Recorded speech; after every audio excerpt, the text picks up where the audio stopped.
አላ ለሊነ ጠየቅነ ወሰማይነ ከመዝንቱ ውእቱ ክርስቶስ በአማን መድኃኔዓለም።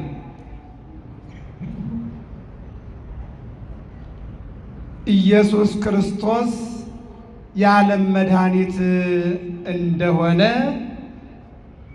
እናምናለን። በእውነት የዓለም መድኃኒት እንደሆነ እናምናለን። በስመ አብ ወወልድ ወመንፈስ ቅዱስ አሃዱ አምላክ አሜን። በአውደ ምሕረቱ ላይ የምትገኙ አበው መነኮሳት፣ የስብከተ ወንጌል መምህራን፣ ዘማሪያን፣ አረጋውያን አባቶቻችን፣ እናቶቻችን፣ ወጣቶች እንዲሁም ሕፃናት ሁላችሁንም በእግዚአብሔር ስም እላችኋለሁ። እንደምን ዋላችሁ? እንደምን አመሻችሁ? እግዚአብሔር ይመስገን ብለን ስሙን እንድንጠራ መጠላለፍና መተላለፍ በበዛበት ዓለም እኔንና እናንተን ወደ ቅድስናው አደባባይ ጠርቶና ሰብስቦ ሰማያዊ የሆነውን ዝማሬ እንድንዘምር ዘላለማዊ የሆነውን የእግዚአብሔርን ሐሳብ እንድንነጋገር ያደረገና አምላክ ክብርና ምስጋና አምልኮትና ውዳሴ ለአምላካችን ለእግዚአብሔር ይሁን። እስመ ኪያከ ይሴብሑ ኩሉ ኃይለ ሰማያት ወለከ ስብሐት ለዓለመ ዓለም። ሰማያውያን መላእክት፣ ምድራውያን ደቂቀ አዳም አንተን ለዘላለም ያመሰግናሉ። ይልቁንም ለአንተ እስከ ዘላለም ድረስ ምስጋና ስለሚገባ ሐዋርያው ዮሐንስ ወንጌላዊ በዮሐንስ ወንጌል ምዕራፍ 4 ቁጥር 42 ላይ የአንዲት መከራ የተፈራረቀባት ወጣትን ሕይወት ወይም ንግግሯን ወስዶ እነሆ እንደዚህ ይለናል። እሷ የውስጤን የነገረኝን ችግሬን የፈታልኝን ከሰው የለየኝን ከማህበረሰብ ያራቀኝን ውስጤን የጎዳኝን ብቸኝነት ያስመረጠኝ በሰዎች ዘንድ ራሴን እንድጠላው ያደረገኝን መከራዬን የገፈፈልኝን ሰው ላሳያችሁ ብላ ሰዎችን ጠርታ አመጣች። እውነቷን ነበር። መከራ ተፈራርቆባታል። ችግር ተደራርቦባታል። ሀብቷን ንብረቷን ጨርሳለች። የእናት አባቷንም ሀብት ጨርሳለች። ብዙ መከራዎች በሕይወቷ ላይ አልፈዋል። ያሰበችው ነገር ሁሉ ለመድኃኒት አልሆነላትም። የሮጠችበት ባለመድኃኒት ሁሉ መፍትሄ አላመጣላትም። አማራጭ ብላ የተጠቀመችው ሁሉ ጀርባዋን አቆሰላት እንጂ እሷ ላሰበችው ዓላማ አልዋለላትም። የእሷ ዓላማ ትዳር ይዛ ልጅ ወልዳ መልኳን በመስታወት ሳይሆን በልጆቿ ለማየት አልማና አቅዳ እየተጓዘች ነበረ። ነገሩ ተገለበጠና ግን ጠባሳ ታሪክ አስቀመጠባት። ሰዎች ሲያዩዋት ይህች ነፍሰ በላ ብዙ ወንዶችን የገደለች፣ አዎ ሴቶች ሲያዩዋት የእኛን ታሪክ ያበላሸች እያሉ ያገሏታል። ወንዶች ሲያዩዋት ደግሞ እነሆ አንቺን ያየ ይቀጣ እያሉ መቀጣጫ ያደርጓት ነበረ። ከዕለታት በአንድ ቀን ቸሩ መድኃኔዓለም ወደ ተቸገረችበትና መፍትሄ ወደ አጣችበት የውሃ ምንጭ መጣና ፊቷ ላይ ቆመ። ክብርና ምስጋና ለአምላካችን ለእግዚአብሔር ይሁን። መፍትሄ ወደ አጣችበት፣ አዎ ይልቁንም ብዙ ጊዜ ወደ ተሰቃየችበት፣ አዎ ሐኪም ሲያክም ተንፍስ ወይም ደግሞ የበሽታውን አካባቢ ለማግኘት ብዙ ነገሮችን ይጠቀማል። መድኃኔዓለም የሴትዮዋ ትልቁ በሽታና ችግሯ ያለበትንና የተሰቃየችበትን በባህሪው ስለሚያውቅ መድኃኒት ስለሆነ የማቴዎስ ወንጌል ምዕራፍ 9 ቁጥር 6 ላይ ሕሙማን ይፈቅድዎ ለዐቃቤ ሥራይ ወአኮ ጥዑያን፣ ያልታመሙት ያይደለ የታመሙት ባለመድኃኒቱን ይፈልጉታል። አዎ ዐቃቤ ሥራይ መጣ እምሰማየ ሰማያት፣ እውነተኛው መድኃኒት ጸዋሬ ዜና ገብርኤል፣ እነሆ የምስራቹን የያዘ ቅዱስ ገብርኤል፣ የምስራቹን ተቀባይ ድንግል ማርያም፣ ሀገሯ ገሊላ እሷ ባለድርሻዋ ድንግል ማርያም እውነተኛውን መድኃኒት መጋቢት 29 ቀን ጸንሳ ታኅሳስ 29 ቀን ወለደችው። ክብርና ምስጋና ለስሟ ይሁን። ባለመድኃኒቱ እውነተኛው፣ አዎ 5500 ዘመን አበይት ነቢያት፣ ደቂቀ ነቢያት፣ የቃል ነቢያት፣ የጽሑፍ ነቢያት፣ አዎ እነሆ ብዙ ነገር ብለዋል። ብዙ ነገር መድኃኒት ፍለጋ ጥረዋል። ለጊዜው ማስታገሻ ለተለያየ ነገር አግኝተዋል። ፍጹም መድኃኒት ግን አላገኙ ነበር። አዎ 15 የቃል ነቢያት ድንግሏ የምትወልደው ከድንግሏ የሚወለደው የዓለም መድኃኒት እንደሆነ አጥብቀው ተናግረዋል። 16 የጽሑፍ ነቢያት እነሆ አምላክ ወልደ አምላክ፣ አዎ ከድንግል ማርያም ተወልዶ በቤተልሔም ሲወለድ መድኃኒት፣ በቀራንዮ ሲሰቀል መድኃኒት፣ በሦስተኛው ቀን ሲነሳ መድኃኒት፣ ወደ ሰማይ ሲወጣ መድኃኒት፣ መንፈስ ቅዱስን ሲልክ መድኃኒት እናያቸዋለን።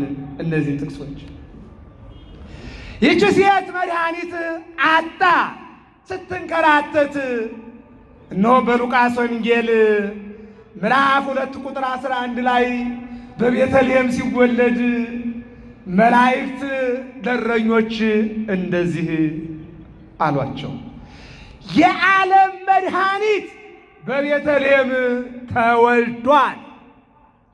የዓለም መድኃኒት አሏቸውና ወደ በረቱ ሲሄዱ እነዚህ እረኞችም እንዲህ አሉ። አዎ እግዚአብሔር የገለጠልንን ምስጢር እንመልከት፣ የዓለም መድኃኒት በእርግጥም በቤተልሔም ተወልዷል እያሉ የተወለደውን መድኃኒት አዩት። ክብርና ምስጋና ለስሙ ይሁን። ይህንን ነው የሚነግረን የሉቃስ ወንጌል ምዕራፍ 2 ቁጥር 11 ላይ አዎ እነሆ ዮም ተወልደ መድኃኔዓለም ዮም ተወልደ ቤዛ ኩሉ ዓለም። አዎ የዮሐንስ ወንጌል ምዕራፍ 4 ቁጥር 42 ላይ በእውነት ኢየሱስ ክርስቶስ የዓለም መድኃኒት ነው። እስኪ ሁላችሁም ተናገሩ፣ መድኃኔዓለም በሉ። ምን ማለት ነው? የዓለም መድኃኒት። አዎ አንቺ ስለነገርሽን ሳይሆን ጠይቀን ተረድተን የተወለደው፣ አዎ እነሆ አንቺንም መከራሽን የገፈፈልሽ የዓለም መድኃኒት መሆኑን ጠይቀን ተረድተናል አሉ። መጠየቅ ያድርጋል ይላሉ ሊቃውንት አባቶቻችን። አዎ አለመጠየቅ ግን ክፍተት አለው በውስጡ። ምንድነው ያሏት? አንቺ ስለነገርሽን ሳይሆን እኛ ጠይቀን አንቺን አዎ ነፃ ያወጣሽ የዓለም መድኃኒት እንደሆነ ጠይቀን ተረድተናል አሏት። ጠይቀን ስለ ሃይማኖታችን እንድናውቅ እግዚአብሔር ይርዳን። እረኞቹ ማን ነው የተወለደው፣ በየት ነው የተወለደው እያሉ ወደ ቤተልሔም ሄዱ። ሲሄዱ በእውነትም የዓለም መድኃኒት መድኃኔ ዓለም ተወልዶ በድንግል ማርያም እቅፍ እነሆ ታቅፋው ጡቷን የድንግልና ጡቶቿን እየጠባ አዩትና አመስግነው ተመለሱ። ክብርና ምስጋና ለአምላካችን ለእግዚአብሔር ይሁን። ይሄ ነው ልደቱ። ሲወለድ እነሆ መድኃኒት። አዎ በየትኛውም ዓለም ሕፃን ሆኖ እንጂ መድኃኒት ሆኖ ተወልዶ ያየነው በታሪክም የተዘገበ እንደ ዓለምም የተነገረ የለም። ይልቁንም ሰበር ዜና ሆኖም የመጣ የለም። የድንግል ማርያም ልጅ ግን በቤተልሔም ተወልዶ መድኃኒት ሆኖ ተገኘ። ክብርና ምስጋና ለስሙ ይሁን። ይህን ይነግረናል። ቀራንዮ ልውሰዳችሁ መዝሙር 78 ላይ እግዚአብሔርሰ ንጉሥ ውእቱም ቅድመ ዓለም ወገብረ መድኃኒተ በማእከለ ምድር። እግዚአብሔርስ አንድም እግዚአብሔርማ ከዓለም አስቀድሞ ንጉሥ ነው። አዎ ዓለምን ፈጥሮም ንጉሥ ነው። ዓለምንም አሳልፎ ንጉሥ ነው። ነገር ግን ማእከለ ዓለም በተባለች ከኢየሩሳሌም ወጣ ብላ ከምድር ወለል ከፍ ባለ ተራራ ቀራንዮ ላይ መቃቢስ ዘገዳም ሆር የሚባል አንድ ሊቅ እንዲህ ይላል። ይትኬ ቀራንዮ መካነ ተፈጥሮቱ ለአዳም ወመካነ መቃብሪሁ ወመካነ መስቀሉ ለክርስቶስ። በኦሪት ዘፍጥረት ምዕራፍ 2 ቁጥር 7 ላይ ወገብሮ እግዚአብሔር ለአቡነ አዳም፣ እግዚአብሔር አዳምን አው ሰው አማርኛ ነው፣ ሰብ ግዕዝ ነው። አው በሰባት ቁጥር እየሰማችሁ ነው አይደል? ምን አልኳችሁ? ሰው ማለት ምንድን ነው? አማርኛ ነው። ሰብ ማለት ምንድን ነው? ግዕዝ ነው። አዎ በሰባት ቁጥር እስመ ኆልቆ ሳብዕ ፍጹም በኀበ ዕብራውያን፣ በዕብራውያን ዘንድ ሰባት ቁጥር ፍጹም ነው። ባለራዕዩ ዮሐንስም ሰባቱ መላእክት፣ ሰባቱ ጽዋዎች እያለ ስለ ሰባት ቁጥር ብዙ ይናገራል። እግዚአብሔር አዳምን ሊፈጥር ሲፈልግ ቀራንዮ ላይ ወጣና አንድ ጭብጥ አፈር አነሳ። አፈርና እሳት፣ ውሃና ነፋስ አራቱን የሥጋ ባህርያት ነባቢት የምትናገር ለባዊት የምታስተውል ሕያዊት ዘላለማዊ የሆነችን ነፍስ ወነፋ ላዕሌሁ መንፈሰ ሕይወት እፍ ሲልበት በሰባት ቁጥር አዎ ያ ሸክላ የነበረው ሰው ሆነ። ክብርና ምስጋና ለመድኃኔ ዓለም ይሁን። መድኃኔ ዓለም ነው። አዎ ይህንን የት ቦታ ነው ካላችሁኝ፣ አንድ ጭብጥ አፈር የተወሰደው ቀራንዮ ላይ ነው። ለዚህ ነው ሊቁ መቃቢስ ይትኬ ቀራንዮ አለ።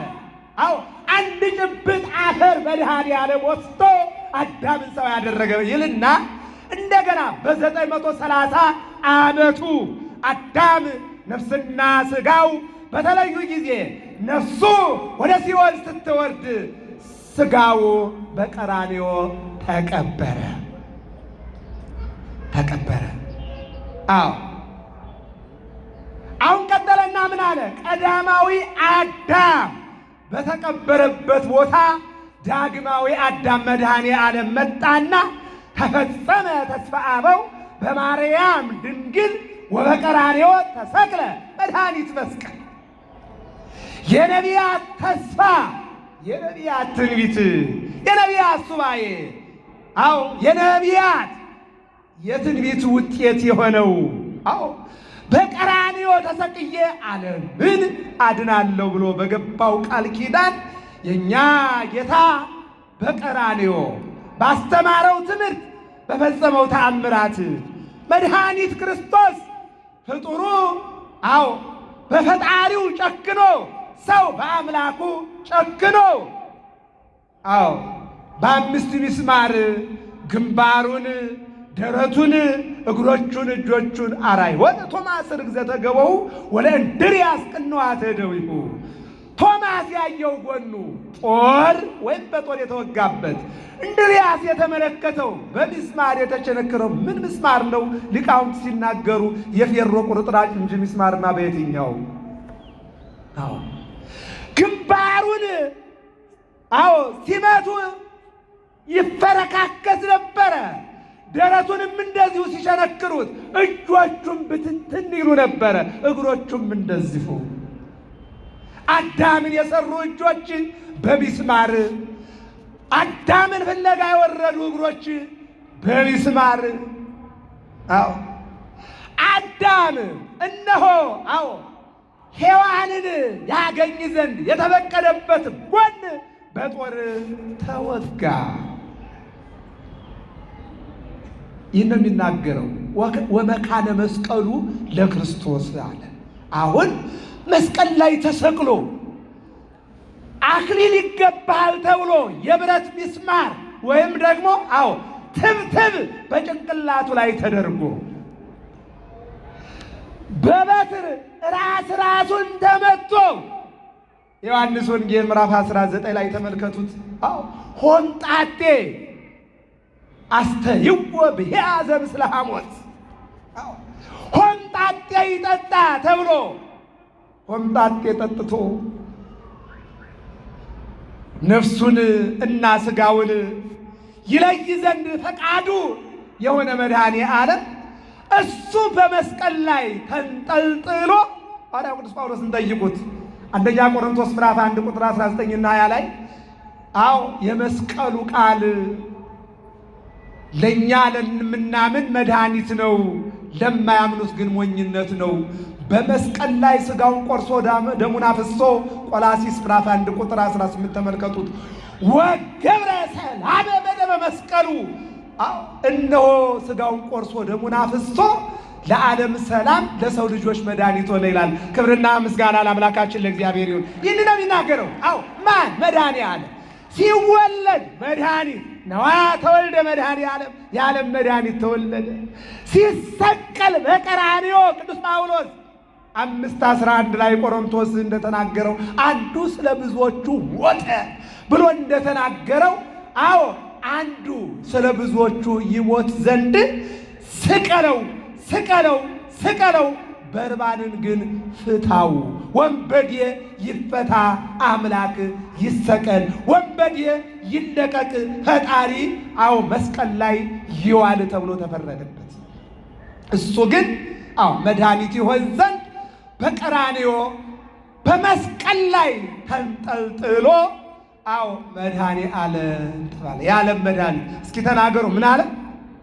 አንደኛ ዮሐንስ ምዕራፍ 4 ቁጥር 14 ላይ እንዲህ ይላል፣ እኛም እናምናለን አባት ልጁን የዓለም መድኃኒት እንዲሆን እንደላከው። እስኪ ሁላችሁም ተናገሩ። እኛም በሉ አባት ልጁን የዓለም መድኃኒት ሆኖ እንዲያድን እንደላከው እናምናለን። ያድርግልን፣ መድኃኒት ያድርግላችሁ። አንዳንድ ጊዜ ሰዎች ባለማወቅ ሰዎች ማርያም ማለት ማናት? መድኃኔ ዓለም ማለት ምንድን ነው? ኢየሱስ ማለት ምንድን ነው? መጽሐፍ ቅዱስ ውስጥ ላይ ነው ያለው።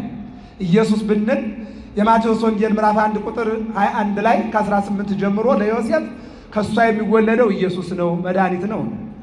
ከዚያም ሲቀጥል በሉቃስ ወንጌል ምዕራፍ 2 ስንመለከት አስቀድሞ በመልአኩ እንደተነገረ እነሆ ኢየሱስ አለችው ነው የሚለው። የሉቃስ ወንጌል ምዕራፍ 1 ላይ ቁጥር 26 ስንመለከት ደግሞ ትጸንሻለሽ፣ ትወልጃለሽ፣ ከአንቺ የሚወለደው ከሦስቱ አካል አንዱ አካል ነው፣ ይወለዳል፣ ስሙንም ኢየሱስ ትይዋለሽ ነው። ኢየሱስ ማለት መድኃኒት ማለት ነው። መድኃኒት ማለት 5500 ዘመን መድኃኒት ላጣው ለዓለም፣ እኛ ለዓለም አይደለም ለራሳችን መድኃኒት መሆን አቅቶናል። የዓለም መድኃኒት። የእኛ እኮ ትንፋሽ ለሰው መልካም አይደለም።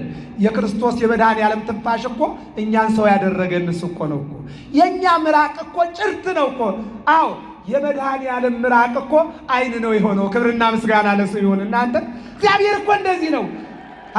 ስለዚህ እኛም አለ ሐዋርያው ቅዱስ ዮሐንስ እነሆ አባት ልጁን የዓለም መድኃኒት ሁን ብሎ እንደላከው እሱም መስክሯል። እግዚአብሔር አብ አለ እነሆ ውረድ፣ ተወለድ፣ ሂድና መድኃኒት ሁን፣ ሂድና ተሰቀል፣ ሂድና ሙት፣ ሂድና ተቀበር፣ ሂድና በሦስተኛው ቀን ተነሳ፣ ሂድና በ40ኛው ቀን ታርጋለህ፣ ሂድና በ50ኛው ቀን ደግሞ ለሐዋርያት መንፈስ ቅዱስ ይላክላቸው ዘንድ ያንተ መሄድና መምጣት ለእነሱ ያስፈልጋል ብሎኛል ብሎ ሲመሰክር እናየዋለን በዮሐንስ ወንጌል ምዕራፍ 14 ላይ። ስለዚህ ሲሰቀል መድኃኒት ሆነ። ወደ ትንሣኤው እንምጣ። ይሄ መልክዓ መድኃኔዓለም የሚባል የቤተ ክርስቲያናችን በዕለተ መድኃኔዓለም የሚነገር ቃለ እግዚአብሔር እንደዚህ ይለናል። አቀብተ መቃብር አእላፍ እንበለ ይስሙ ቀርነ ጽጓኤ። መልክዓ መድኃኔዓለም ላይ ሰላም ለትንሣኤ ከብሎ የሚያመጣው ይህንኑ ነው እና ምን ይላል?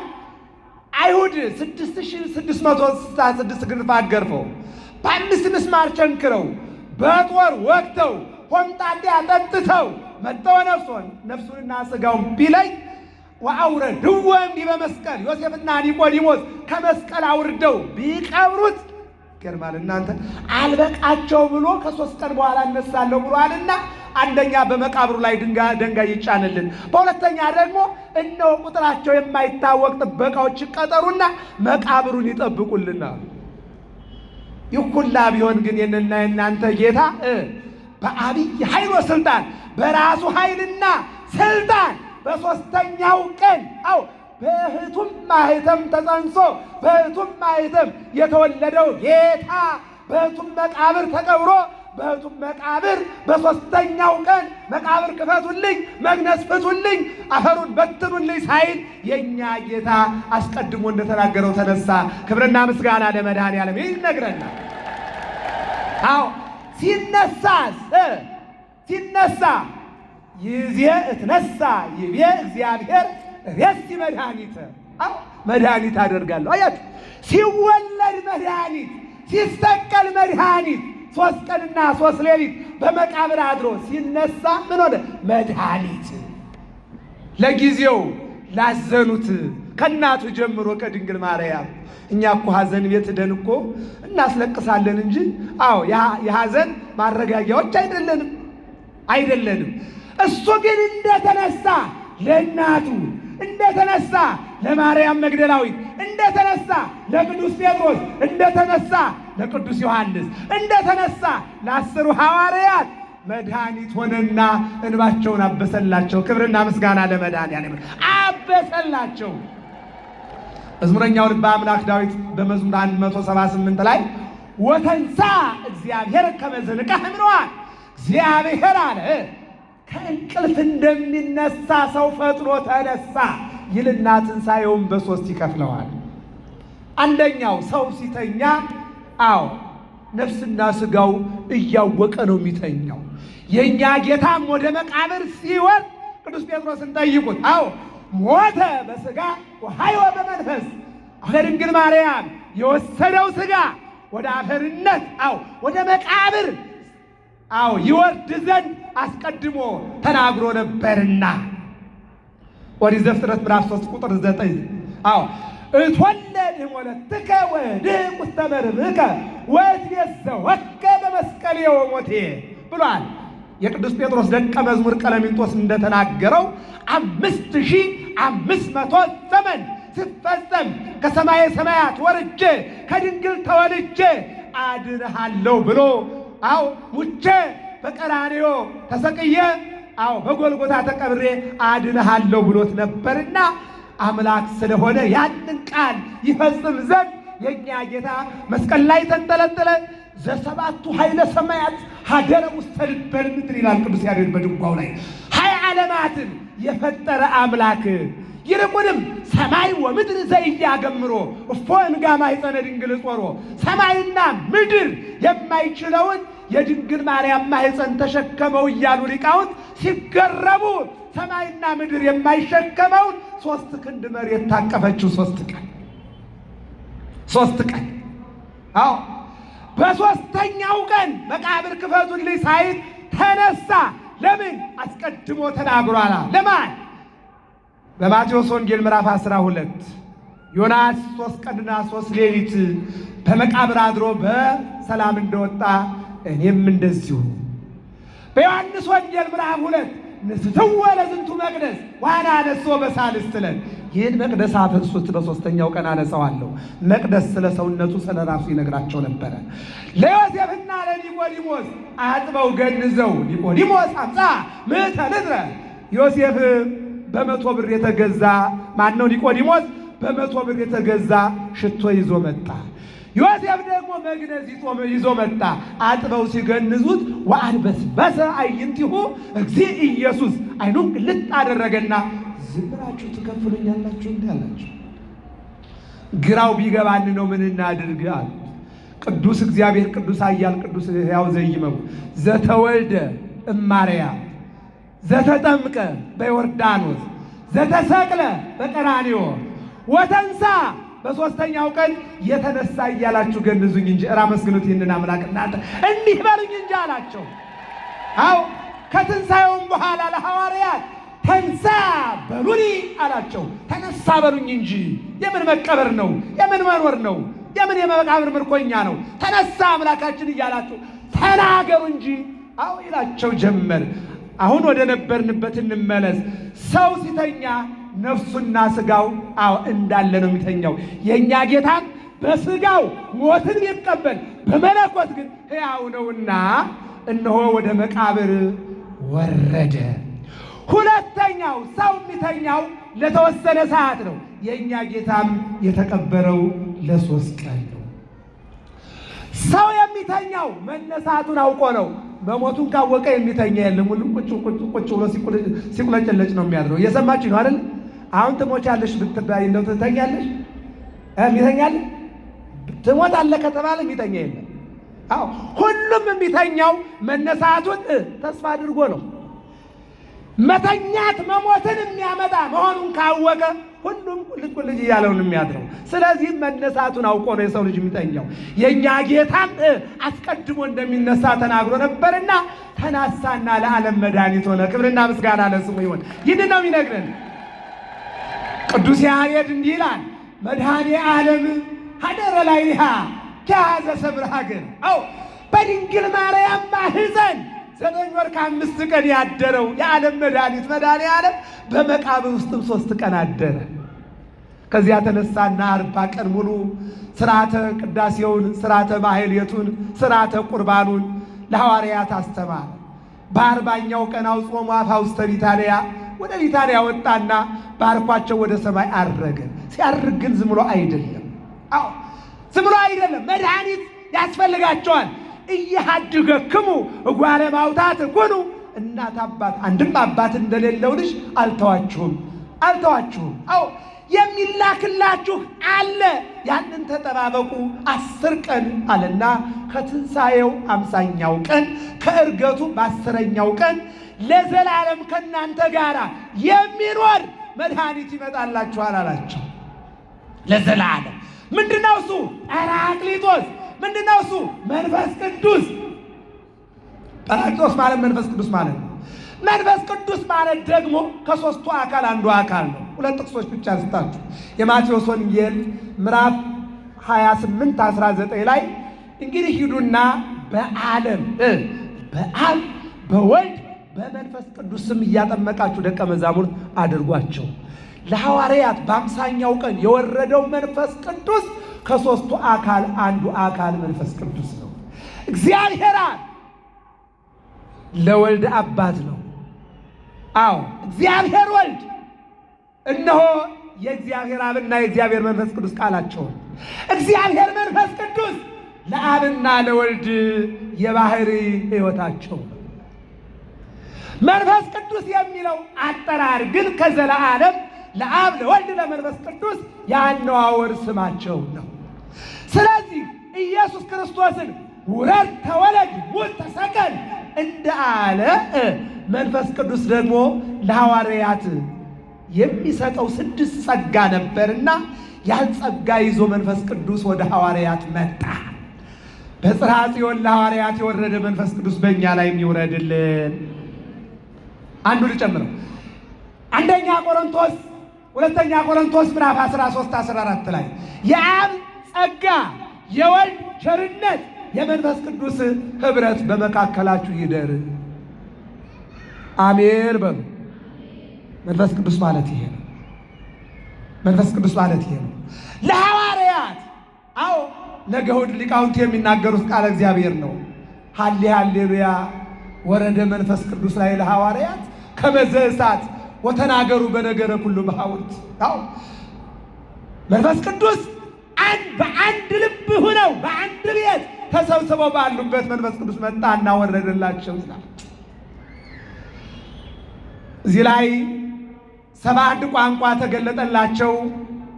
አንድ ነበራቸው የጽር ቋንቋ 72 ይለናል። ቅዱስ ያሬድ ደግሞ ከዚያ በላይ እየተናገረ ነው ያለው። ወተናገሩ በነገረ ኩሉ በሐውርት ነው እያለ ያለው። በዓለሙ ቋንቋ ተናገሩ እያለ ነው ያለው። እስኪ ተናገሩ በዓለሙ ቋንቋ ምን አሉ? ዓለም 72 ነው እንዴ? አይደለም አይደለም፣ ከዛ በላይ ነው ማለት ነው። ኦሪት ዘፍጥረት ምዕራፍ 11 ላይ ስትመለከቱ ባልተገባ ቦታ ያልተገባ ሕንፃ ናምሩዳውያን ሰርተው እግዚአብሔርን ይገዳደሩ ጀመሩ። በነፋስ ኃያል ተቀጠቅጦና ሂማረ ተርሴስ አደገኛ ነፋስ አመጣና መጀመሪያ ቋንቋቸውን ቀያየረ። ከዚያ ቀጥሎ ሕንፃቸውን አፈራረሰ። ባቢሎን ተባለ የተዘራ ከተማ። ከተማችን እግዚአብሔር ይጠብቅልን፣ ሀገራችን እግዚአብሔር ይጠብቅልን። በጊዜያ ጊዜ ይቋንቋ መጥቷል። በተርጉማን እንደሚሉት ከዚያ የተነሳ 72 ቋንቋ ይላል መጽሐፍ ቅዱስ እንጂ ቅዱስ ያሬድ በሚገልጠውና ሰዎች እዚያው ጋር ቁጥር 6 የሐዋርያት ሥራ ምዕራፍ 2 ቁጥር 6 ላይ ስታነቡ የሁላችንም ቋንቋ እየተናገሩ ነው። የየሀገራችን ጳርቴ፣ ሜደ፣ ግብፅ፣ ጥብጥ እያሉ ሁሉንም የሁሉም ቋንቋ እየተናገሩ ነው። ከምስራቁ፣ ከምዕራቡ፣ ከሰሜኑ፣ ከደቡቡ የመጣ ነው በሙሉ ቋንቋችን ከነሱ አፍ ላይ እየሰማን ነው አሉ። ይህ ቋንቋ 6 ስጦታ አለው በውስጡ። አንደኛው መጽንዒ ይላል። ምን ይላል ንገሩኝ እስቲ? የሚያጸና ማለት ነው። የሚያጸና ዛሬ ቅድም በተለያዩ ነገሮች ስንሰማው የነበራል። በዚህ በአርሲ አካባቢ ወገኖቻችን አዎ ከቆረቡበት በ40 ቀን በ80 ቀን ክርስትና ከተነሱበት በየጊዜው ነጫጭ ልብስ ለብሰው ከሚያስቀድሱበትና ዘላለማዊ የክርስቶስ ሥጋ መድኃኒቱን ከሚወስዱበት ቤተ መቅደስ ጋር አብረው ተቃጥለው እየሰማን ነው። ዛሬ ኢትዮጵያን ያጸናት ያለ ሐዋርያት የወረደ ያ የሚያጸና አሐዱ በመስቀል ተሰቅለ ቁልቁሊተ ወአሐዱ በመጥባዕት ክሳዶ ክብርተ። ጳውሎስ አንገቱን በዳባ ተሸፍኖ እንደ ጎመን ሲቀረደድ ያጸናው ይሄ ለሐዋርያት የወረደ የሚያጸና መንፈስ ቅዱስ ነው። ቤተ ክርስቲያናችን እግዚአብሔር ያጽናት። አሜን በሉ። ሊቢያ ላይ አይታችሁ እነዚያ 30 ወጣቶች በማያውቁት ሀገር መሻገርም ትችላላችሁ፣ መኖርም ትችላላችሁ። ለመሻገርም ለመኖርም ለመድመቅም ሰርቶ ለመለወጥም 2 ነገሮች ጥያቄ ለእናንተ ይቀርቡላችኋል ተባሉ። አንደኛው አንገታችሁ ላይ ያለው ማተብ መበጠስ ነው። ሁለተኛው ሃይማኖታችሁን መካድ ነው። ይህን ካደረጋችሁ መኖርም መሻገርም ትችላላችሁ። እነዚህ ወጣቶች አንገታቸው ላይ ያለ ማተብ መጽንዒ ነው፣ የሚያጸና። አንገታችን ላይ ያለው ማተብ አይበጠስም፣ አንገታችን ይበጠሳል። ሃይማኖታችንን አንክድም፣ አዎ ሰውነታችን ይካደን ብለው 15ቱ በጥይት 15ቱ ደግሞ በሰይፍ እዚያ የማያውቁት መልክዓ ምድር ላይ እንዲቆረጡና የ21ኛው ክፍለ ዘመን ሰማዕታት እንዲሆኑ ያደረጋቸው ለሐዋርያት የወረደው የሚያጸና መንፈስ ቅዱስ ነው። ሁላችንንም ያጽናን እግዚአብሔር። አሜን በሉ። ያረፉ ወገኖቻችንን በቅዱሳን ቦታ ያስቀምጥልን። ነፍሳቸውን የቆሰሉትን በየሆስፒታሉ ቸሩ መድኃኔዓለም በመድኃኒትነቱ ይፈውስልን። ቤተ ክርስቲያናችን ደግሞ እግዚአብሔር ከላይ ሆኖ ይመልከትልን። አሜን በሉ። ይሄ የምንሸፍነው ነገር አይደለም። በሁለተኛ ነገሥት ምዕራፍ 5 ላይ ንዕማን የሚባል 100 አለቃ ግንባሩ ላይ ባጭ ወጣበትና ሻሽ ቢጠመጥም ኮፍያ ቢያደርግ በተለያየ ነገር ቢያደርገው ላዩ ላይ ይወጣል። ዛሬ እየሆነ ያለው ይሄ ነው። በምንም ነገር ልንሸፍነው አንችልም። ይልቁንም ራሔል ስለ ልጆቿ አለቀሰች። አልፈዋልና ሙተዋልና ከጭቃ ጋር ተደባልቀዋልና፣ ስለዚህ አልቅሰን ወደ እግዚአብሔር እሱም ተለምኖን ሀገራችን ኢትዮጵያን ሰላም ያደርግልን አምላካችን። የሚያጸና ሐዋርያትን ጴጥሮስ ታዲያ ከዚያ ፊትማ አላውቀውም ብሏል እኮ አላውቀውም ብሏል። ቶማስ ተጠራጥሯል እኮ ከዚያ ፊትማ ተስፋ ቆርጠዋል፣ ተጠራጥረዋል፣ ክደዋል። የሚያጸና መንፈስ ቅዱስ ሲሰጣቸው ግን ሁሉም አምነው እስከ ሞት የታመኑ ሆኑ። እስከ ሞት የታመን እንድንሆን የአምላካችን የእግዚአብሔር መልካም ፈቃድ ይሁንልን። መንጽሒ የሚያነጻ ወዳጆቼ ንስሐ ገብተን እንድንነጻ እግዚአብሔር ይርዳል።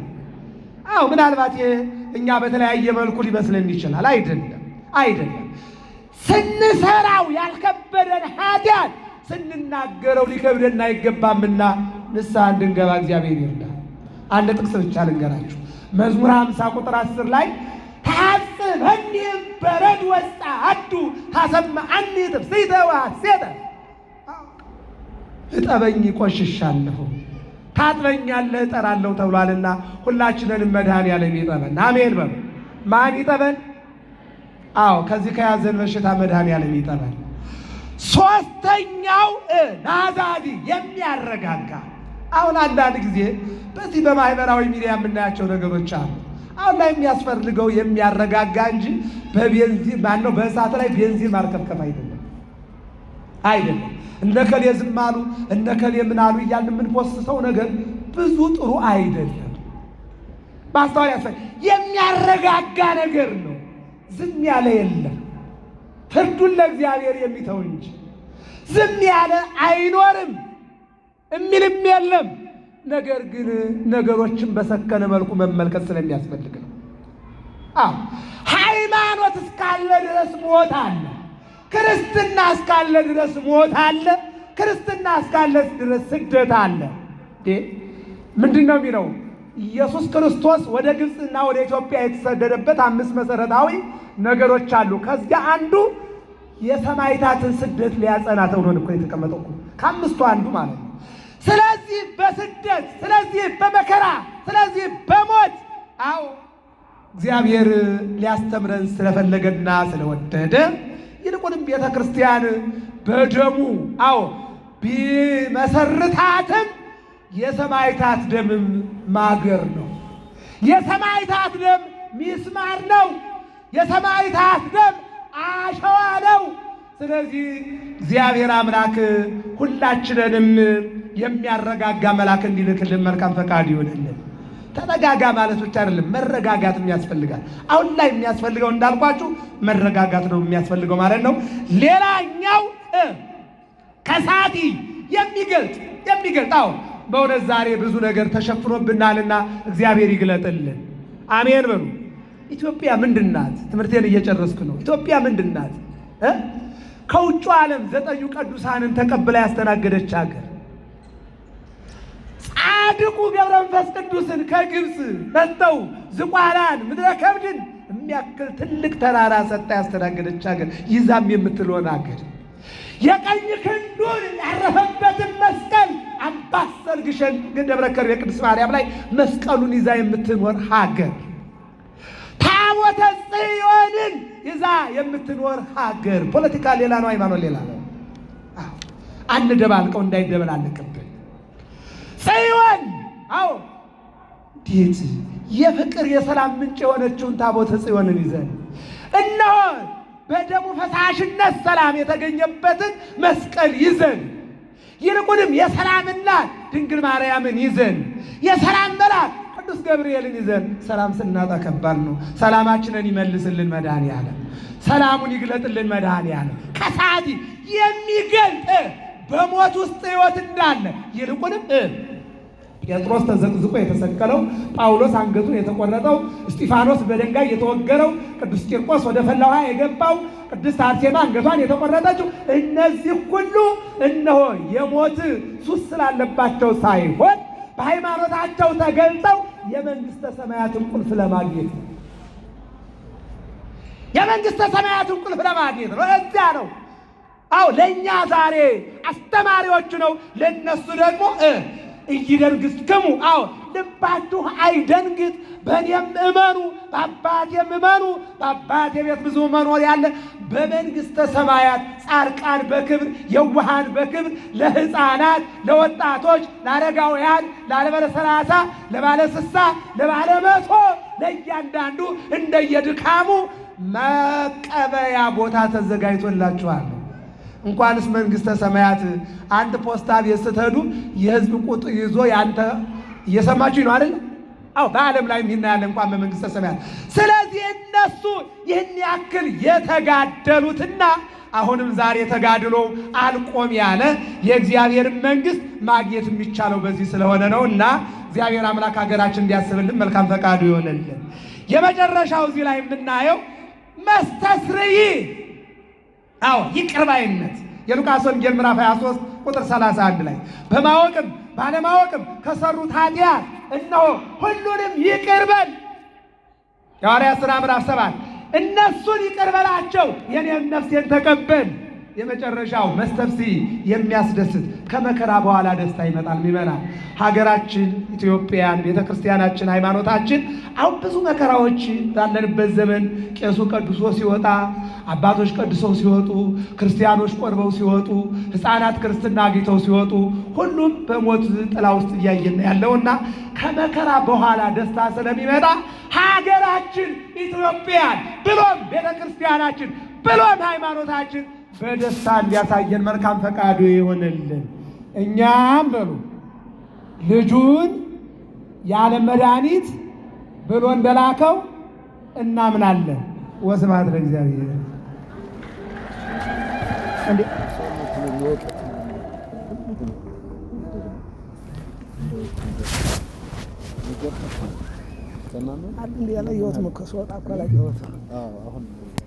ላይ እንደ ጀምረው ቶሎ ነው እንዴ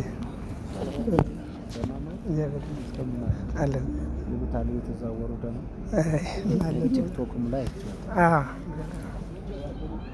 ዘይገርም ታችኛው ላይ ከታች ነው ማለት